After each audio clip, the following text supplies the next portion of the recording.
Hello and welcome to Filler Farm. So, welcome in today's class. So, my name is Muddasir Amin. I am presenting here MCQ series regarding Paper 1 UGC Net and JRF.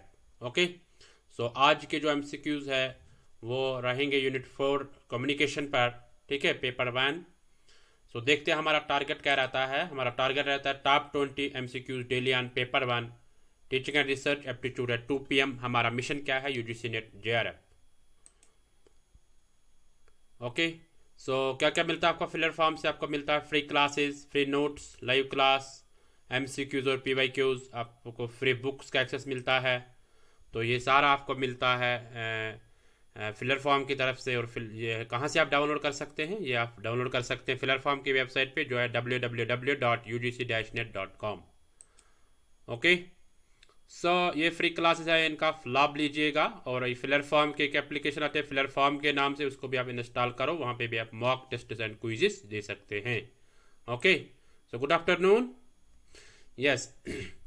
सो ये 2 बजे की class जो है 2 PM का जो class है, तो इसको आप मिस मत कीजिएगा. पेपर 1 के लिए MCQ सीरीज लेके आते हैं ना रोज़. ओके. सो इसको आप मिस मत कीजिएगा. अगर आपने मिस किया आपने बहुत कुछ खो दिया. सो ये अचीवमेंट है फिलर फॉर्म की, है ना. तो आप भी मेहनत करते हो, नेक्स्ट टाइम आपका नाम JRF अचीवर्स और नेट अचीवर्स में आ जाएगा. ठीक है. सो अपने फ्रेंड्स के साथ शेयर करो और वीडियो को लाइक करो और अपना थम्स अप दे दीजिए so that we can start our today's MCQ series. So are you ready? Then give your thumbs up. Yes, good afternoon everyone.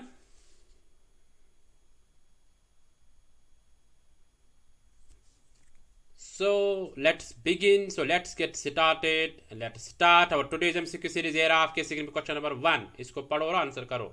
Audio conferencing may be classified among which of the following types of communication? Audio conferencing किस में किसका type आता है? ठीक है, इसमें classify होता है. ओके. तो one sided verbal communication, to sided verbal communication, one sided non verbal and to sided non verbal. आप देखो इसको और आंसर करो सब. चलो. Audio conferencing. ठीक है, पहले इसको देखना. हाँ, अच्छे से आंसर करो सब. सबकी की पार्टिसिपेशन होनी चाहिए.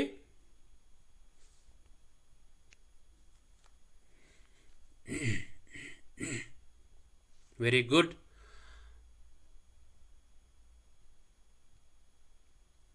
बहुत अच्छा. चलो.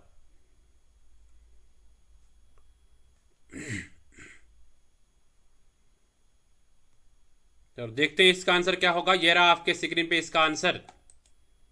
B part, two sided verbal. Two sided verbal communication होती है जब ऑडियो कॉन्फ्रेंसिंग होती है. ठीक है.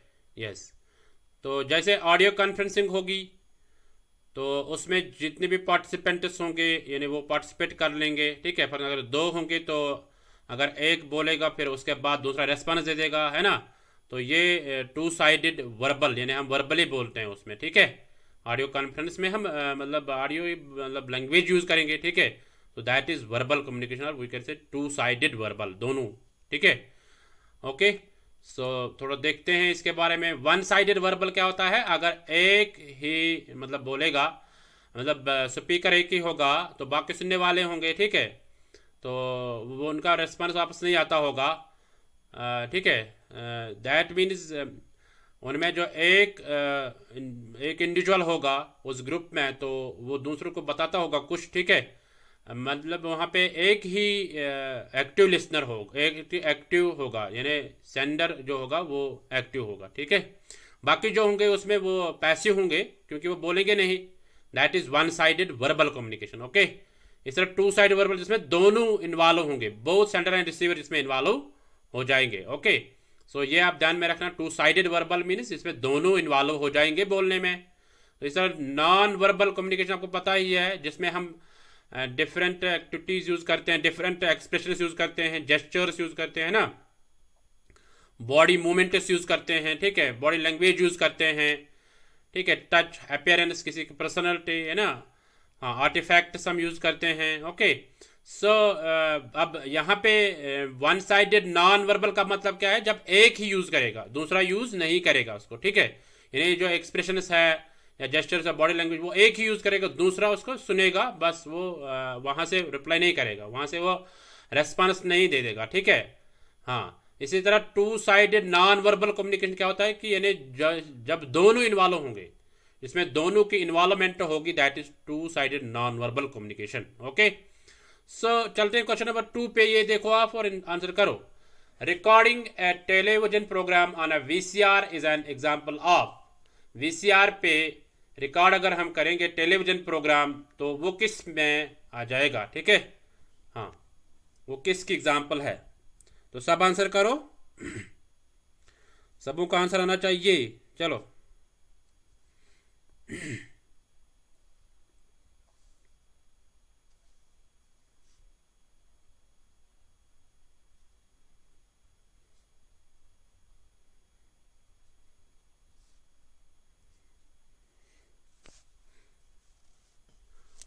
Very good. VCR stand for video cassette recorder, ठीक है, ये ध्यान में रखना। Recording a television programme on a VCR, VCR means video cassette recorder, यानी जिसमें वीडियो रिकॉर्ड करते हैं, ठीक है।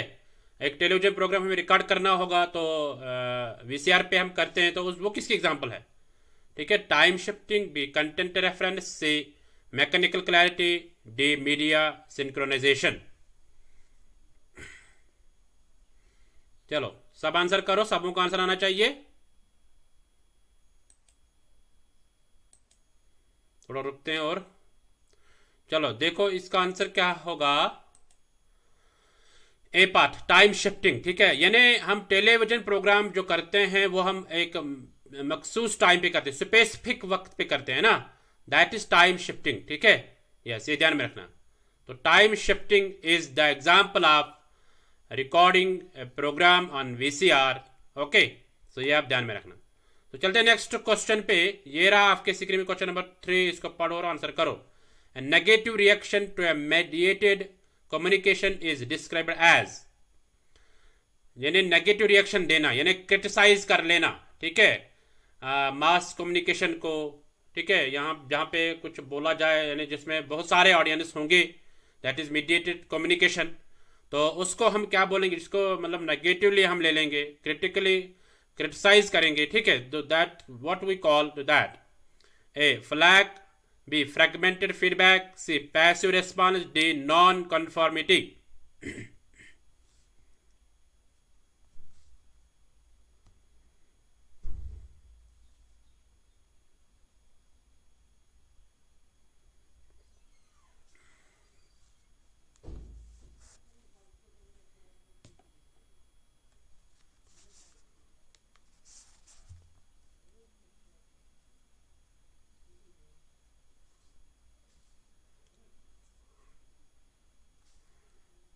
चलो सब आंसर करो। चलो देखते हैं इसका आंसर क्या होगा। ये रहा आपके स्क्रीन पे इसका आंसर, ए पार्ट फ्लैग। फ्लैग होता है, what do you mean by flag, flag का मतलब है स्ट्रॉन्ग क्रिटिसिज्म करना, ठीक है। अगर मतलब आपके खिलाफ कोई क्रिटिसिज्म करेगा तो आपको स्ट्रांग बनना चाहिए, ठीक है। That means if someone flag on you then you should be strong enough, आपको मजबूत रहना है उस वक्त, okay. So that means negative reaction अगर दे देगा कोई तो उस वक्त आपको मतलब फ्लैग रहना, ठीक है। हाँ, मतलब आपको मतलब स्ट्रांग रहना है, तो आपको कोई दिस नेगेटिव रिएक्शन का मतलब है फ्लैग, ये ध्यान में रखना, ठीक है। हाँ, स्ट्रॉन्ग क्रिटिसिज्म। ओके, तो चलते हैं नेक्स्ट क्वेश्चन पे। ये रहा आपके स्क्रीन में क्वेश्चन नंबर 4, इसको पढ़ो और आंसर करो।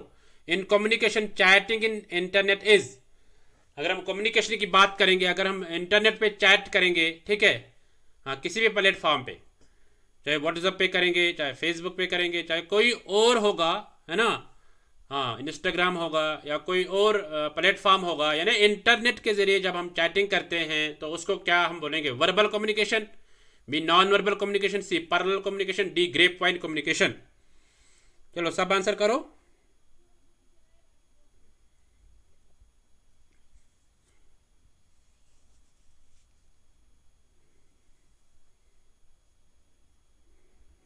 सबों का आंसर आना चाहिए।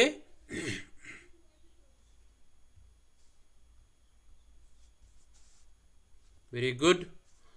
तो देखते हैं इसका आंसर क्या होगा। मैक्सिमम गलत जा रहे हैं। सो ये रहा आपके स्क्रीन पे इसका answer, C part, parallel communication.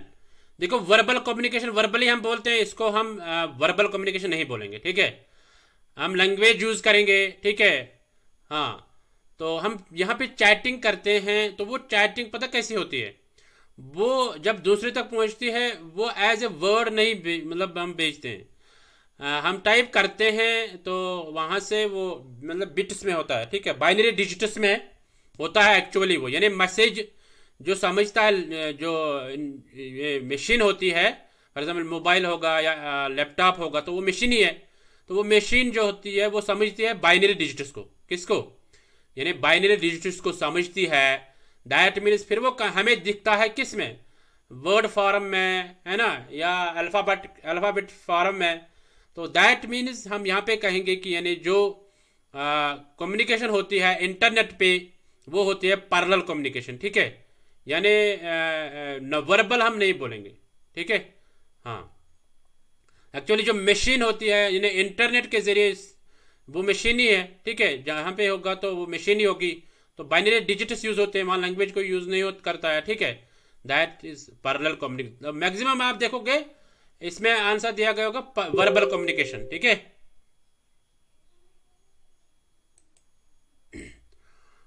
तो इसमें क्या बोलेंगे हम,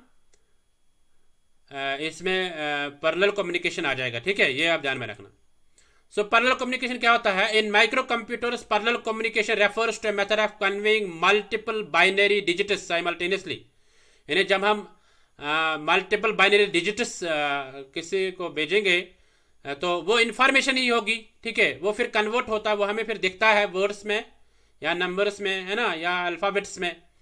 तो that is parallel communication, okay. इस तरह ग्रेप वाइन कम्युनिकेशन, वर्बल तो नॉन वर्बल आपको पता ही है, but grapevine communication parallel थोड़ा आप कुछ लोगों को पता नहीं होगा, तो इसलिए मैं बता रहा हूँ। तो ग्रेप वाइन कम्युनिकेशन क्या होती है, ये इनफॉर्मल वर्क प्लेस पे हम जब डायलॉग्स यूज करते हैं, मतलब वो फॉर्मल नहीं होगा, वो इनफॉर्मल डायलॉग्स हम यूज करते हैं, बट इन प्योरेस्ट फॉर्म, अपना यानी ओरिजिनल डायलॉग्स हम यूज करते हैं, ठीक है। That is grapevine communication. इसको हम कैरेक्टराइज करते हैं in conversation between employees and superiors that do not follow any prescribed structure और रूल बेस्ड सिस्टम, ठीक है। तो grapevine communication spreads rapidly and likely touches each person throughout the organisation. जो grapevine communication होती है ये फैल जाती है जल्दी, ठीक है, मतलब दूसरे तक पहुंच जाती है जल्दी, जैसे हम टच करते हैं किसी को, है ना। हाँ, फॉर एग्जाम्पल अगर कोई अभी जोक बनाता है ना, फिर वो इंटरनेट पे डाल लेता है तो वो तुरंत वायरल हो जाता है, ठीक है। That is grapevine communication, okay. हाँ, ये ध्यान में रखना। So I hope you got it. चलते हैं नेक्स्ट क्वेश्चन पे। ये रहा आपके क्वेश्चन नंबर 5, इसको पढ़ो और आंसर करो। Public communication tends to occur within a more, जो पब्लिक कम्युनिकेशन होती है ये हो जाती है कहाँ पे, complex structure, political structure, convenient structure, formal structure. चलो सब आंसर करो।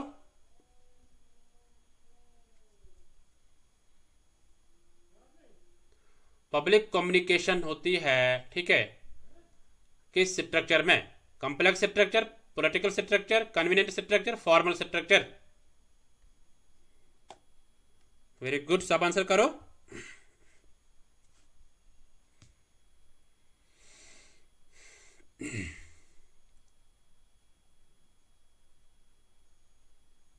सबों का आंसर आना चाहिए। चलो देखते हैं इसका आंसर क्या होगा। ये रहा आपके स्क्रीन पे इसका answer, C part, convenient structure. यानी जो पब्लिक कम्युनिकेशन होती है वहाँ मतलब you can go without any preparation, यानी पब्लिक कम्युनिकेशन होगी। फॉर एग्जांपल अगर किसी जगह बोलना होगा तो यानी प्रेपरेशन के बगैर ही आप जा सकते हैं वहाँ पे आप पब्लिक स्पीक देख सकते हैं, ठीक है। तो that is convenient structure, that is convenient structure. अगर किसी सोशल इश्यू के बारे में बताना होगा, है ना, तो दैट इज वहाँ पे फ्लेक्सिबिलिटी होती है, तो हम बोलेंगे वहाँ पे कन्वीनियंट होगा एनवायरमेंट, तो इसीलिए वो क्या होता है, कन्वीनियंट स्ट्रक्चर, ओके। तो चलते हैं नेक्स्ट क्वेश्चन पे। ये रहा आपके स्क्रीन में क्वेश्चन नंबर 6, इसको देखो और आंसर करो। The information function of mass communication described as. Information function जो होती है मास कम्युनिकेशन में, उसको हम कैसे डिस्क्राइब करेंगे? Diffusion, publicity, surveillance, diversion. चलो सब आंसर करो, सबों का आंसर आना चाहिए। वेरी गुड, ऐसे तुरंत आंसर करो सब।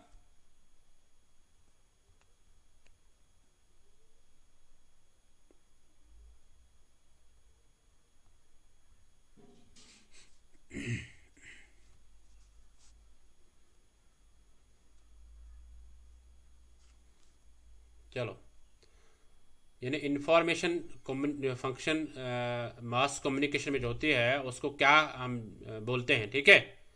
चलो देखते हैं इसका आंसर क्या होगा। ये रहा आपके स्क्रीन पर आंसर, सी पार्ट सर्विलेंस। ठीक है, सर्विलेंस क्या होती है? Close observation. ठीक है, हम क्लोज ऑब्जर्व करते हैं, ओके, किसी मतलब जिस पे हमें शक होगा, उस पे अगर किसी को बताना होगा, फॉर एग्जांपल कोई छुपा हुआ होता है तो फिर बोलते हैं कि अगर इसके बारे में कोई इन्फॉर्मेशन दे देगा, ठीक है, तो उसको हम क्या बोलते हैं? सर्विलेंस।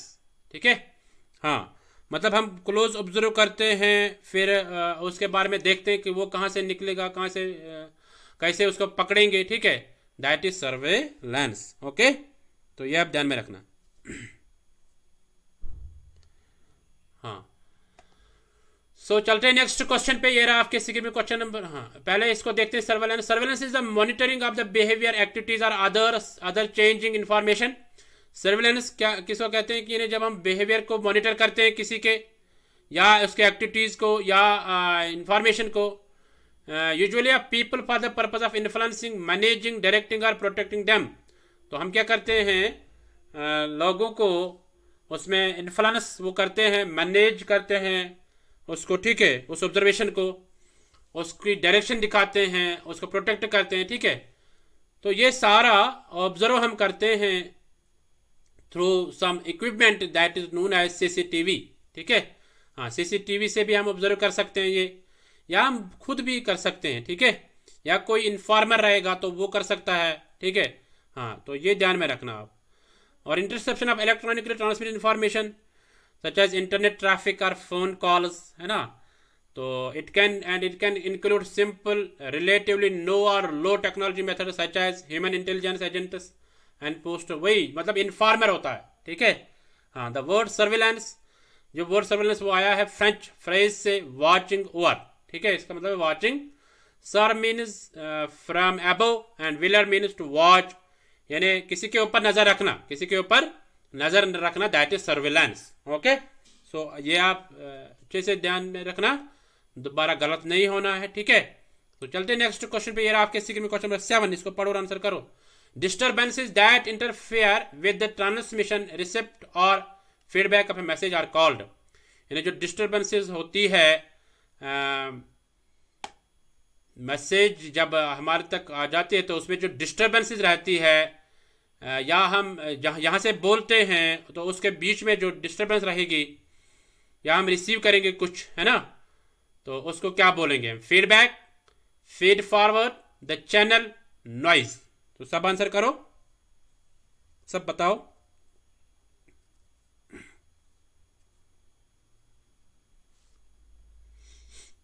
वेरी गुड, ऐसे आंसर करो सब।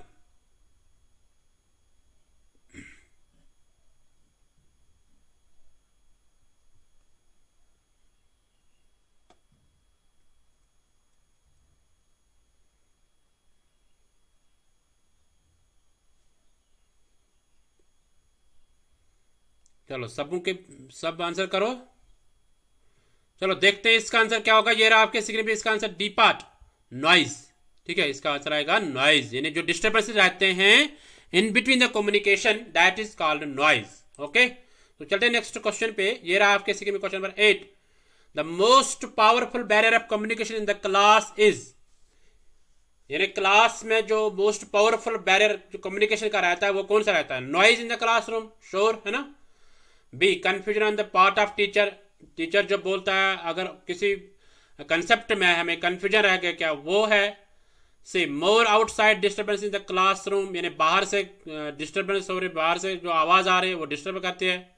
D lack of teaching aids, या टीचिंग एड्स नहीं होते हैं, ठीक है। यस, सब आंसर करो, सबको आंसर आना चाहिए।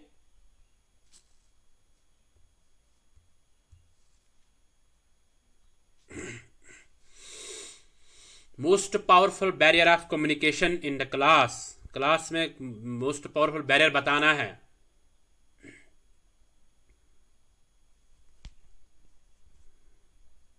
चलो देखते हैं इसका आंसर क्या होगा। ये रहा आपके स्क्रीन पे इसका आंसर।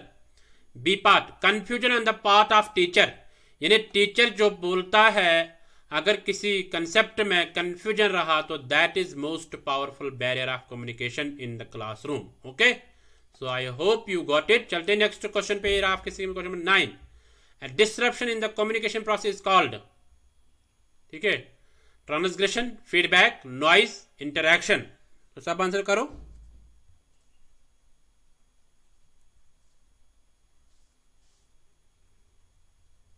Very good.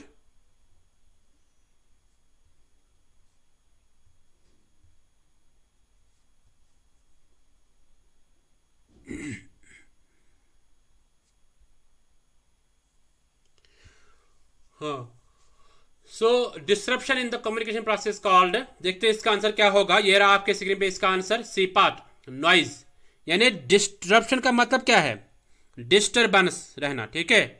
हाँ, यानी जो हमें रुकावट दिलवाएगा किसमें, कम्युनिकेशन प्रोसेस में। तो रुकावट हमें कौन दिलवाता है, नॉइज।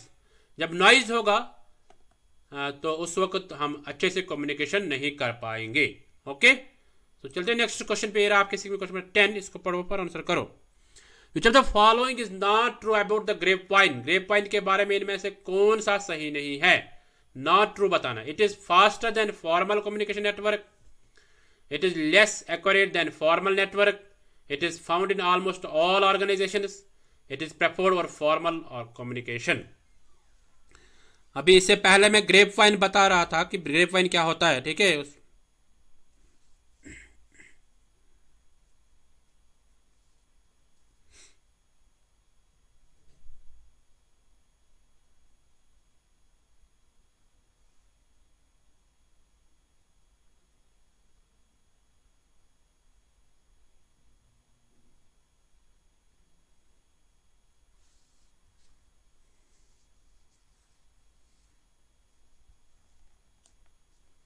चलो सब आंसर करो, सबों का आंसर आना चाहिए।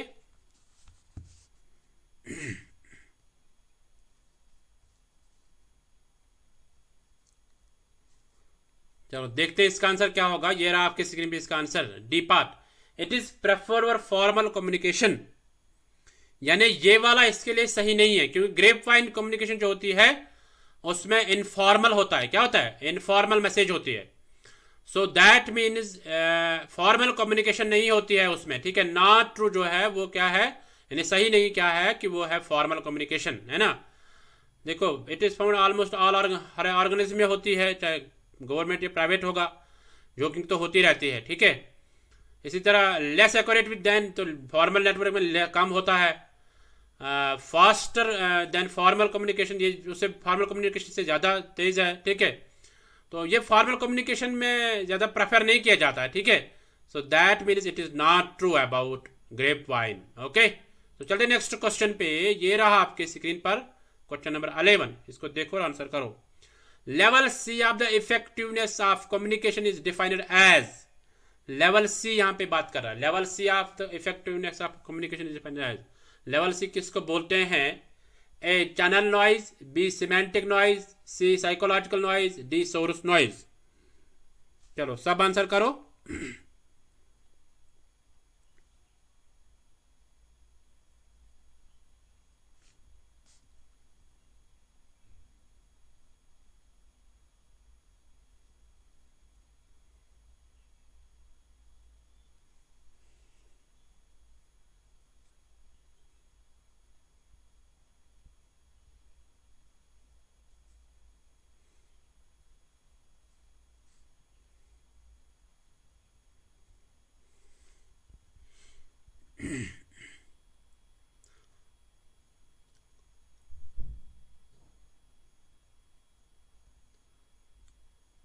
चलो देखते हैं इसका आंसर क्या होगा। ये रहा आपके स्क्रीन पे इसका आंसर, ए पार्ट, ठीक है, चैनल नॉइज, ठीक है।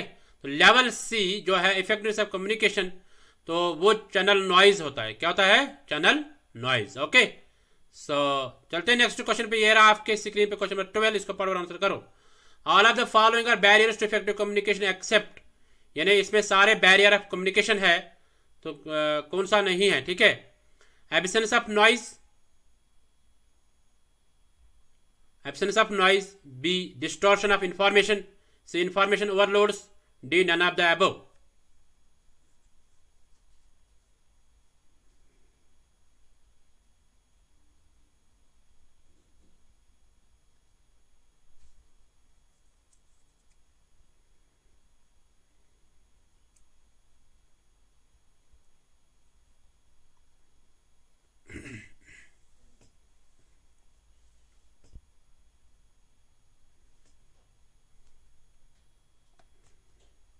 तो देखते हैं इसका आंसर क्या होगा। ये रहा आपके स्क्रीन पे इसका answer, A part, absence of noise, ठीक है।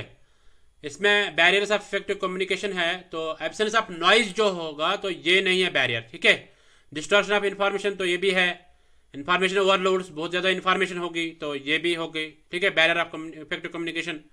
तो ये वाला नहीं, एब्सेंस ऑफ नॉइज। अगर नॉइज नहीं होगा तो कम्युनिकेशन अच्छे से हो जाएगा, ठीक है, तो ये ध्यान में रखना। ओके, सो ये क्वेश्चन नंबर 13, इसको पढ़ो और आंसर करो। Informal transmission of information and filtered information is called, यानी इनफॉर्मल, जब हम इनफॉर्मली कुछ इंफॉर्मेशन ट्रांसफर करते हैं, ठीक है, तो उसको क्या बोलते हैं? A gossip, B grapevine, C vertical communication, D horizontal communication. चलो आप सब आंसर करो।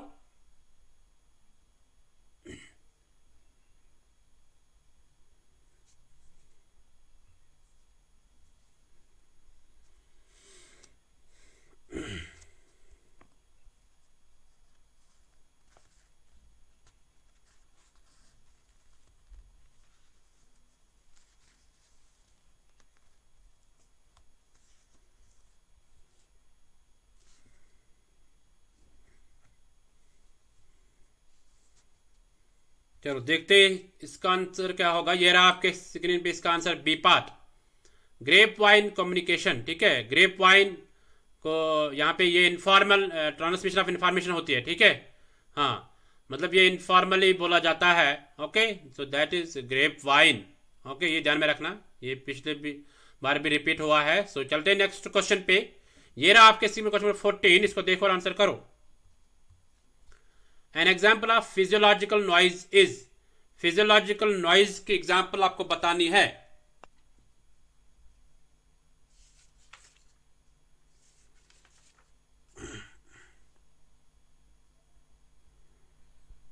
चलो, फिजियोलॉजिकल नॉइज की एग्जाम्पल बतानी है, आपको पता होना चाहिए फिजियोलॉजिकल नॉइज क्या होता है, ठीक है। A feeling hungry, B a humming air conditioner unit, C a lawn mower, D a speaker using complex terms.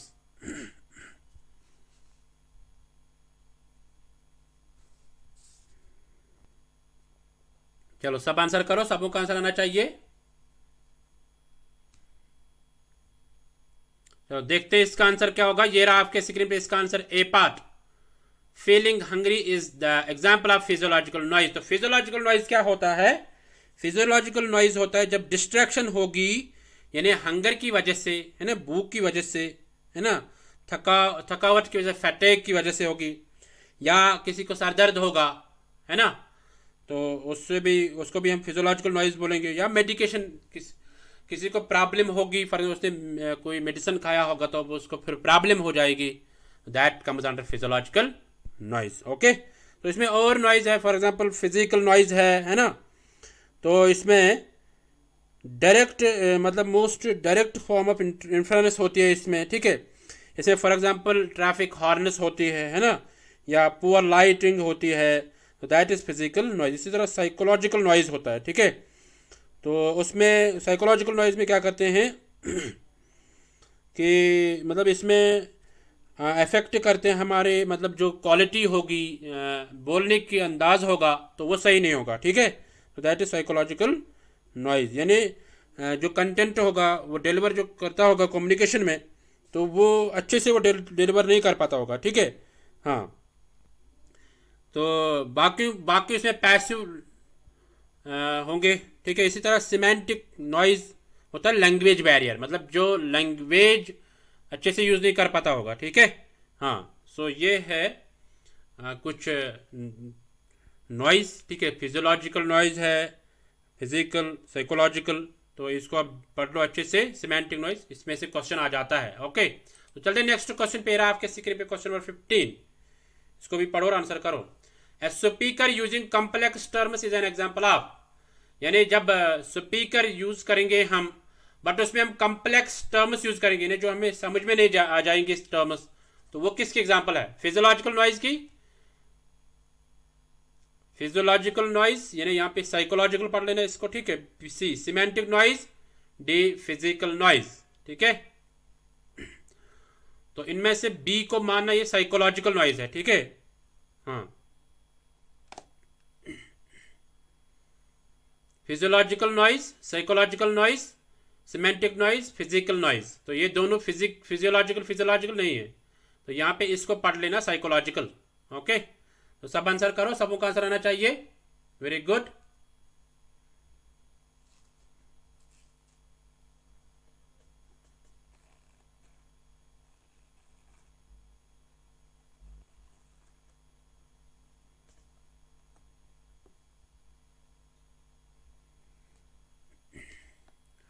चलो देखते हैं इसका आंसर क्या होगा। ये रहा आपके स्क्रीन पे इसका answer, C part, semantic noise. Semantic noise, semantic noise जो है यहाँ पे इसमें कॉम्प्लेक्स टर्म्स यूज हुए हैं, दैट मीन लैंग्वेज बैरियर है ना।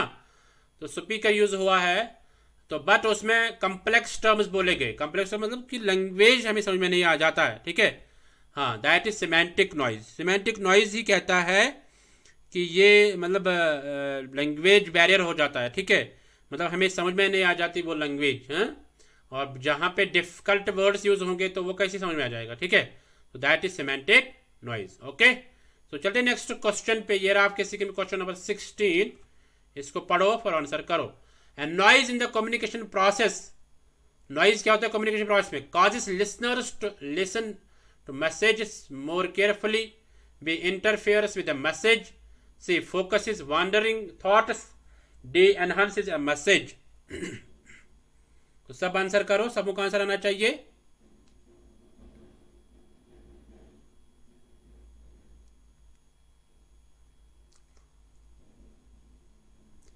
आपको बताना है नॉइज जो होती है कम्युनिकेशन प्रोसेस में, उससे क्या होता है, ठीक है।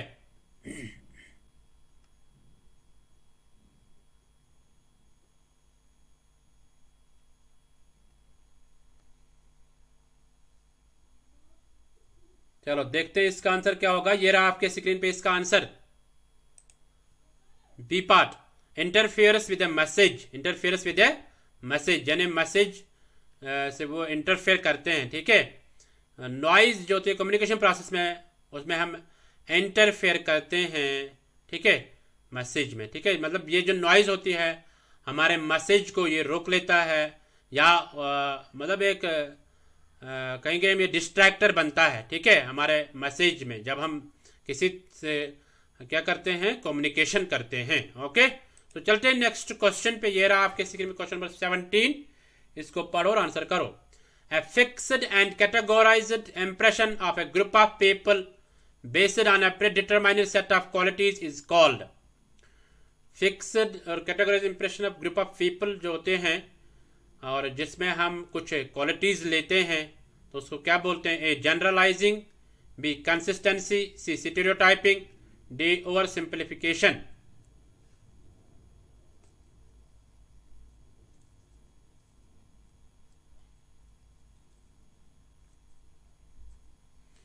चलो सब आंसर करो, सबों का आंसर आना चाहिए।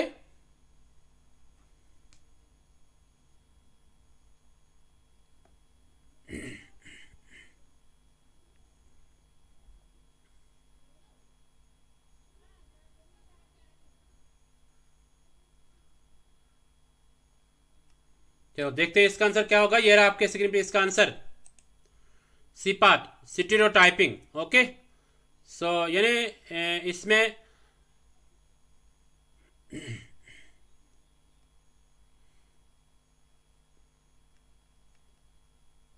यानी fixed and categorised impression of a group of people, तो लोगों पे कोई इम्प्रेशन पड़ जाता है, ठीक है, due to some certain qualities, जो स्पीकर होगा यानी जो कम्युनिकेट करता होगा बाकी लोगों को तक वो पहुंचा देता, अपनी जो साउंड होगी या अपने वर्ड्स जो होंगे वो अच्छे अल्फाज होंगे, ठीक है, तो that is stereotyping, that is stereotyping. Okay, आप ये समझ में लेना।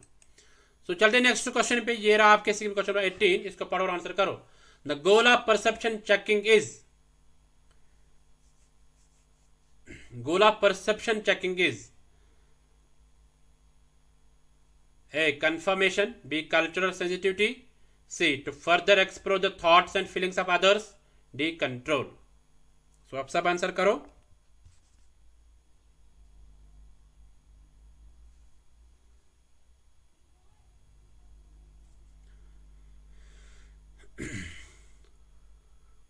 परसेप्शन चेकिंग जो है उसका गोल क्या है, ठीक है, ये बताना है आपको। चलो देखते हैं इसका आंसर क्या होगा। ये रहा आपके सी पार्ट है, to further explore the thoughts and feelings of others, यानी दूसरे लोगों के थॉट्स को एक्सप्लोर करना या उनके फीलिंग्स को समझना, ठीक है, हाँ, यानी हम एक्सप्लोर करेंगे थॉट्स और फीलिंग्स दूसरों के, that is the goal of perception checking. Okay, so चलते हैं क्वेश्चन नंबर 19 पे। ये देखो, इसका आंसर करो। Which is a characteristic of prejudice, prejudice का कैरेक्टरिस्टिक कौन सा इनमें?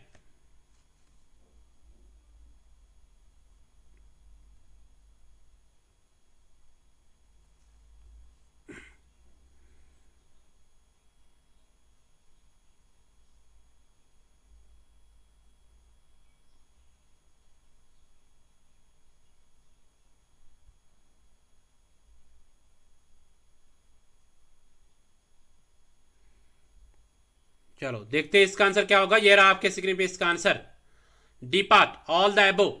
यानी पहले हम प्रेजुडाइज देखेंगे क्या होता है कि यानी जो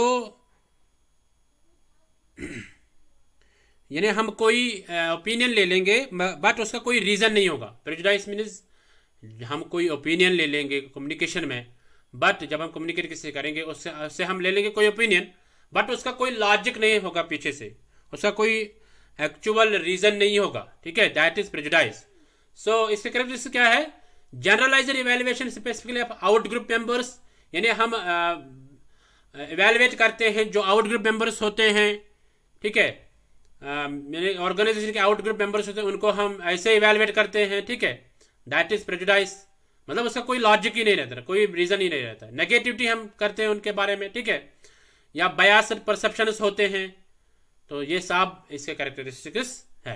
ओके, सो चलते हैं नेक्स्ट क्वेश्चन पे। ये रहा आपके सीक्वेंस में क्वेश्चन नंबर 20, इसको पढ़ो आंसर करो। The main assumption of primacy effect is, primacy effect का मेन एजम्पशन क्या है? The most information is always that comes first, जो पहले आती है information. The most important piece of information comes in the last, जो last में आ जाती है। The degree of importance depends upon the situation. The all pieces of information carrying the same weight. चलो सब आंसर करो, सबों का आंसर आना चाहिए।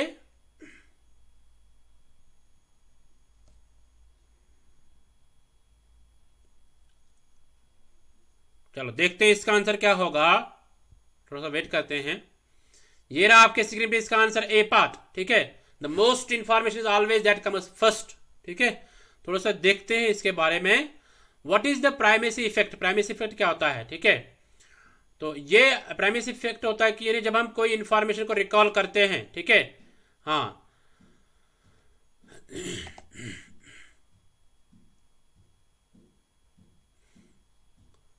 फॉर एग्जाम्पल कोई list, name of the players मेरे पास है, मतलब मैंने उनका नाम रट लिया है, ठीक है। अब मैं उनका नाम बता देता हूं एक एक करके, ठीक है, but hourly, that is primacy effect. Okay, it refers to a tendency to recall information presented at the start of a list better than information at the middle or end। यानी हम पहले ही प्रेजेंट करते हैं information को जो हमने रट ली है, ठीक है, हाँ, So that is primacy effect. So in contrast to the primacy effect, the recency effect refers to the tendency for people to more easily recall items that are presented last in a list. यानी अगर हम recency effect की बात करेंगे, recency effect अलग होता है. Primacy effect होता है कि हम पहले ही प्रेजेंट कर देते हैं, जो भी हमें पता होता है वो हम पहले ही प्रेजेंट. रिसेंसी इफेक्ट होता है वो हम जो हमें पता होता है वो हम लास्ट में बता देते हैं. ठीक है, यानी जो इंपॉर्टेंट थिंग्स होते हैं उनको हम लास्ट में डिलीवर करते हैं. That is recency effect. Okay, so in the case of the recency effect this is likely due to those items being the most recent and therefore still being held in your short term memory. But ये जो होता है कि recency effect जो होता है कि ये आपको शॉर्ट मेमोरी के लिए रहता है. ठीक है, हाँ, ये ध्यान में रखना.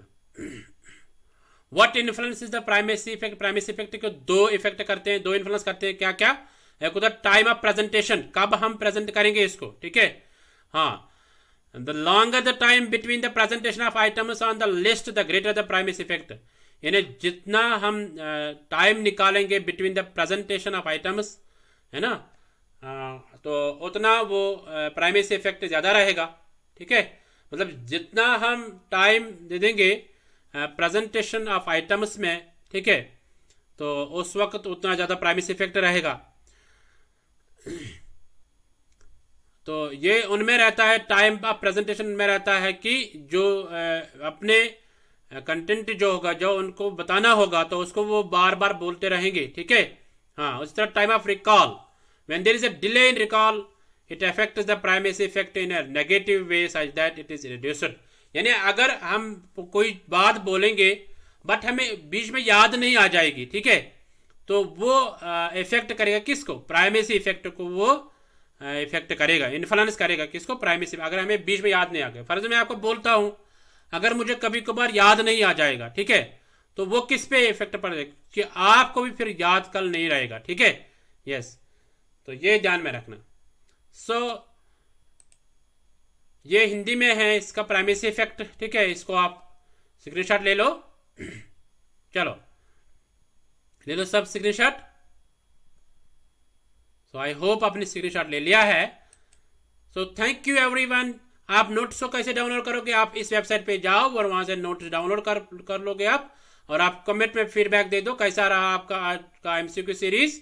ठीक है, सो ये 2 बजे का क्लास है, जो इसको मिस मत कीजिएगा. ये फ्री क्लासेज है, इनका आप लाभ लीजिएगा. तो ये अचीवमेंट ऑफ फिलर फॉर्म की आप भी मेहनत करते रहो, आपका नाम नेक्स्ट टाइम इस लिस्ट में आएगा. और ये क्विज दे दो आप जब भी क्विज होगी वेबसाइट पे. ठीक है, सो आपका कोई प्रश्न होगा, कोई क्वेश्चन होगा, वो आप कमेंट में बता दो, उसको हम एड्रेस करेंगे. So thank you everyone. मिलते हैं नेक्स्ट एमसीक्यू सीरीज में. तब तक के लिए बाय बाय, टेक केयर.